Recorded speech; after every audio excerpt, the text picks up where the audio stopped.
Hello, my name is Lola, and I'm reacting to Caddicarus's old top 10 traumatic kids TV moments. This was recommended to me by Casey Rompton or Casey or K Crompton. I'm sorry if I'm saying it wrong, but he or she recommended this. And if you want to like, comment, subscribe to my channel if you want to, or you're not, that's fine too.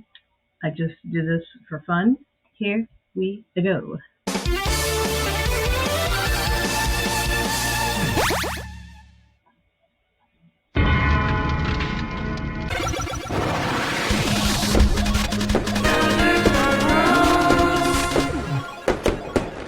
Greetings and salutations, my beautiful people, and yes, surprise, surprise, this video came about today because I got massively inspired.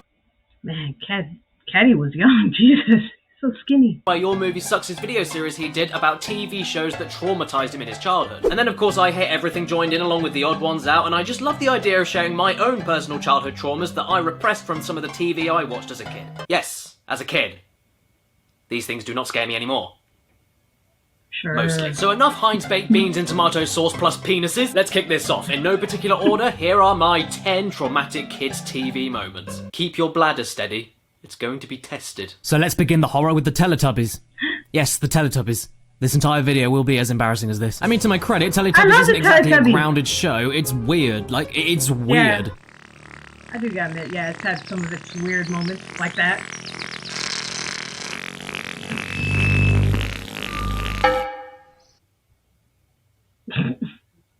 Mom! There's no plot, no point, no reason, not even any comprehensible language to drive the show along. It's basically just an acid trip for people that are too young to take the real thing. And if an acid trip is anything like this show, then I never ever want to take it. Anyway, if you're a kid, chances are you're dumb. And this show presented to me probably the earliest memory of something that really unsettled me on TV in the dumbest way imaginable. When I was watching this show as a 3-year-old, I came to expect the bright colours, the long-nosed living vacuum cleaner off its nuts on crack, the kids randomly appearing on the TV chests of each Teletubby, and anything else, but one thing I never expected were aliens.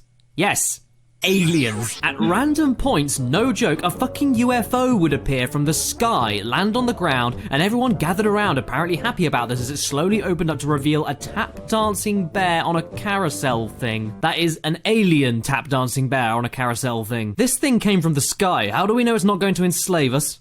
Or burn us alive? And look at that cheap and tacky CGI. The bear's limbs stretch, he stares at the camera with soulless beady eyes way too frequently, and his movements are so stiff and unnatural, I just felt dirty whenever I watched it. I can't even explain it. I feel exactly the same way watching this now as I did when I was younger. It's an uncanny sequence and made even more creepy because of all that bad CG, unanswered questions, and just no point to it all. What's even worse is that the thing would do the dance, fly back into space, but then they'd cool it down again. No!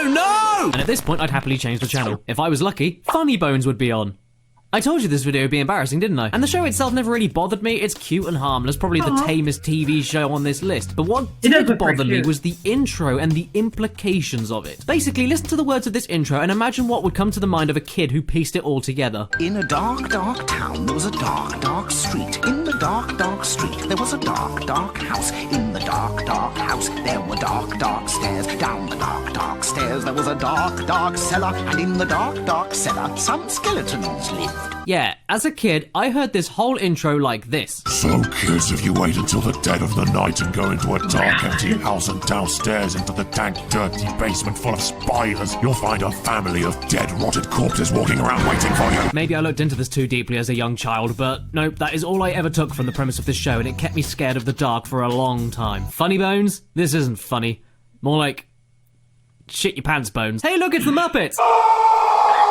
Obviously this wasn't on TV when I was born, but it was a TV show, and my parents had DVD compilations of the best bits of the show that I used to watch when I was around 6 or 7 years old, and I guess if you're already scared of puppets and lifeless eyes, this show wouldn't be too much fun for you to watch nowadays, let alone as kids. But as a kid, I loved puppets, so this was never an issue for me. I will come clean, I was actually about to break the rules on this list because I nearly put a movie in here with that infamous part of the Muppet Christmas Carol and the Ghost of Christmas Yet to Come, but yeah, that's movie-based nightmare fuel. That's a different topic for a different day. My name is Michael Caine, and I'm in a kid's film with a screaming dawn, a dying baby frog, and death himself taking me into hell.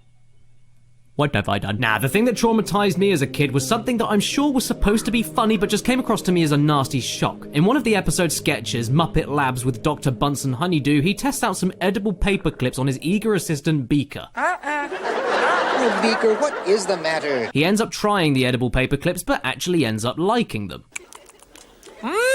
Okay, thank God. Maybe the joke was just that edible paper clips are useless and it averted our expectations on something going wrong. I can't see anything bad happening now. Christ on a bike! Can you seriously blame me for having a heart attack over this? Look! It's so sudden. It's such a terrifying thought as well. Imagine having your nose just fall off like that. This wouldn't be so bad, but then Beaker freaks the fuck out and I was just beside myself by this point.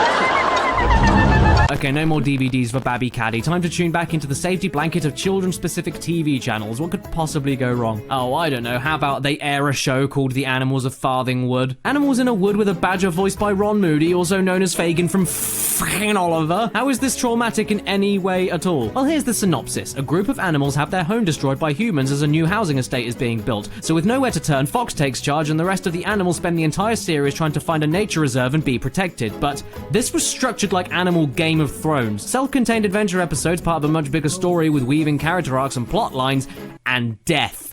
Everywhere. Characters you hated, characters you loved, close friends of the main characters, innocent babies, anyone could die at any point. And I don't mean off screen either. There's dead bodies in this thing. I mean, need I say more? It was absolutely heart-bursting and extremely intense viewing for younger kids. And as far as the man hates animals and is worse than Satan plot ideology is concerned, this wasn't anywhere near as heavy as something like Watership Down or God forbid the Plague Dogs, but then they weren't kids movies in the first place, they were just 2D animations. Cartoon does not mean kids suitable, everybody. But this here was created specifically for children on UK children's TV networks, and luckily I decided it wasn't my thing after 2 episodes or so, because what I did see scarred me enough. So much death.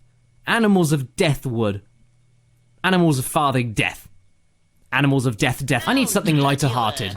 Count Duckula, perfect. It's really gothic and dark, but you have a duck voiced by David Jason who was created by a satanic ritual that was supposed to infuse blood in a cauldron of other ingredients, but instead had ketchup mixed in, and the duck has a nanny who sounds like this. Yes, thank you, Ducky Boos, never better. Yes, there's even an evildoer in the show who's literally an egg in a chair. It's pretty fucking funny. But that didn't mean it didn't creep me out on occasion.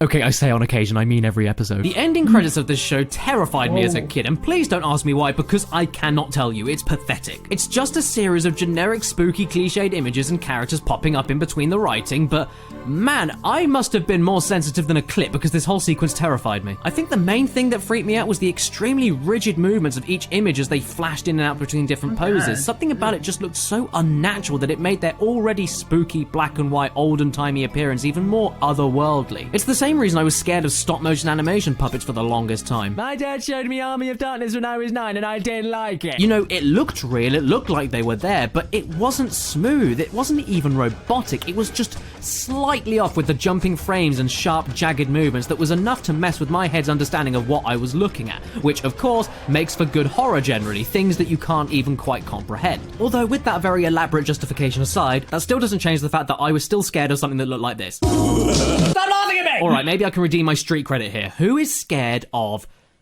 spiders? Oh god, no! Yeah, I'm not. I don't necessarily like them all the time. I mean, in some games they can be outright terrifying. However, I'm not arachnophobic or anything. I think they're very, very cool. But it never used to be like this. Because like most kids, when I was younger, spiders were the worst. I remember one time in my childhood I had a bunk bed without a bottom bed so that I could have a desk there, and I slept on the top of this thing, and one night I woke up to find a house spider on the ceiling right by my fucking face, and I had to sleep on the landing floor out of my bedroom for days afterwards. It was right in my face. A bit confusing why I like Spider-Man so much then, right? I watched the animated series of Spider-Man religiously as a young'un. I had DVD sets, watched it on TV on Saturday mornings, and ended up with the games and eventually watched the movies because of the show. I just loved watching it. I can't comment on how the show is now. I haven't watched it for years. I do remember...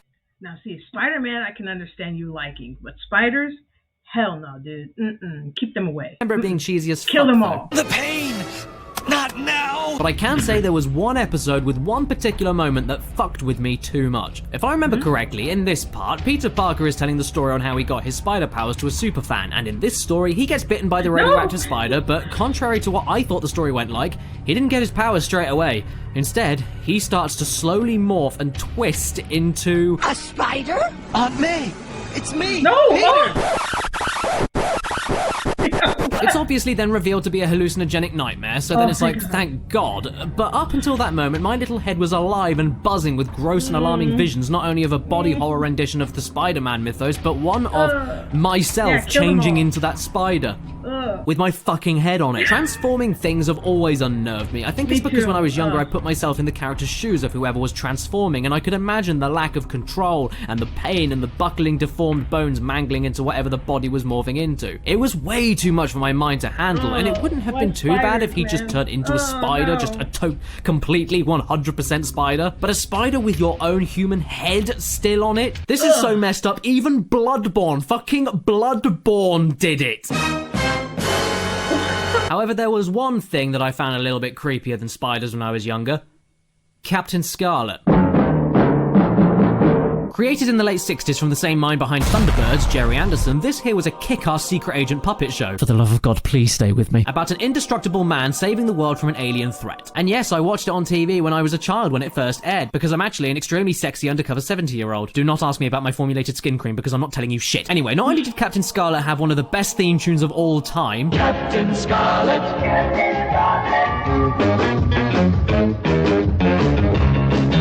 but it also had lots of, well, sudden and secretive sniper deaths. Show that to a kid and try to get them to leave the house ever again. But also one of the most daunting and foreboding intros in TV history. Where are we? Who are we? Where are we going at this time of night? Well, why is the music like this? I don't know.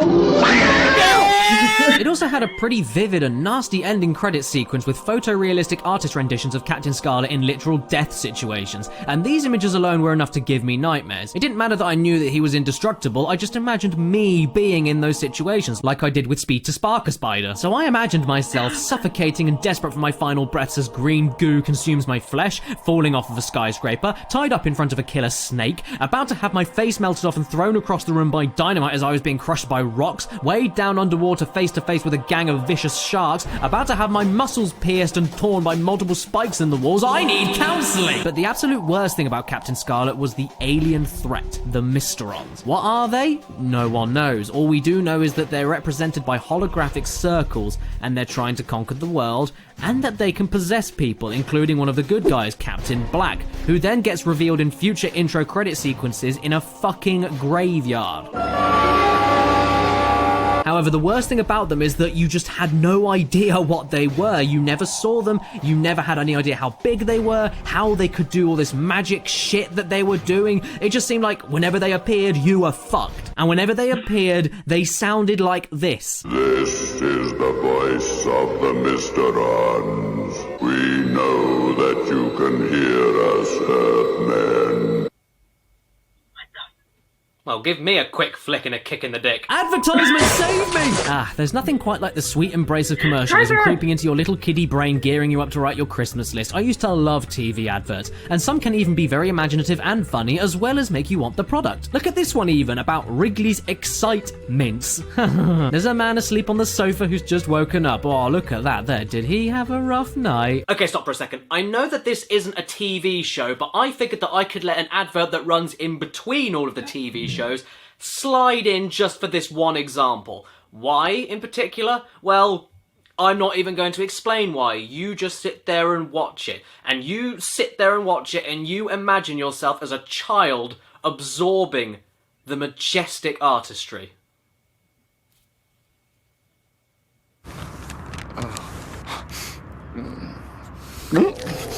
Oh, what the?